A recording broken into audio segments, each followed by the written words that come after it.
मध्ये काय म्हणतंय, रोहित एक काम 36 दिवसात पूर्ण करतो, विराट तेच काम 45 दिवसात पूर्ण करतो, थाला तेच काम 60 दिवसात पूर्ण करतो. तर तिघे मिळून तेच काम किती दिवसात पूर्ण करतील असा आपल्याला प्रश्न आहे. तर सोपं आहे बघा. पहिल्यांदा काय करायचं, आपण लिहून घेऊया दिलेलं. रोहित एक काम 36 दिवसात, हे डेज आहेत. त्यानंतर विराट तेच काम 45 दिवसात पूर्ण करतो, थाला तेच काम 60 दिवसात पूर्ण करतो. आता आपल्याला दिवस माहितीत, पण काम काय आहे ते माहिती आहे का आपल्याला? तर काम म्हणजे काय असतं, त्या सर्वांचा लसावी असतो, एलसीएम असतो. तर आपण एलसीएम काढूया. एलसीएमच ते वर्क असतं. 36, 45 आणि 60 यांचा लसावी असतो 180. हे लसावी कसं काढायची ट्रिक पण आपल्याकडे मी सांगितलेल्या व्हिडिओमध्ये.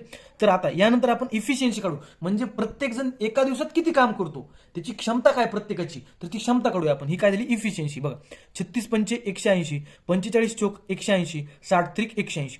बघा आता आलेले जे व्हॅल्यू आहेत ते प्रत्येक जण एका दिवसात काम करतो. रोहित एका दिवसात 5 काम करतो, विराट एका दिवसात 4 काम करतो आणि थाला एका दिवसात 3 काम करतो. तर आपलं विचारलं काय, तिघं मिळून किती दिवसात काम कंप्लीट करतील. तर बघा, तिघांची मिळून एका दिवसातलं काम किती असेल बघा. तिघांचं मिळून 5 आणि 4 9, 9 आणि 3 12. म्हणजे हे काय झालं, हे 12 म्हणजे रोहित, विराट आणि थाला मिळून एका दिवसात 12 काम पूर्ण करतील. तर 180 काम करायला त्यांना किती दिवस लागतील? तर काय, सोप्यात सोप भाग करायचा. 180 भागिले 12. बघा, 12 एक 12, 12 एक 12, उरले 6, 12 पंचे 60. म्हणजे तिघांना काम करायला 15 दिवस लागतील. धन्यवाद.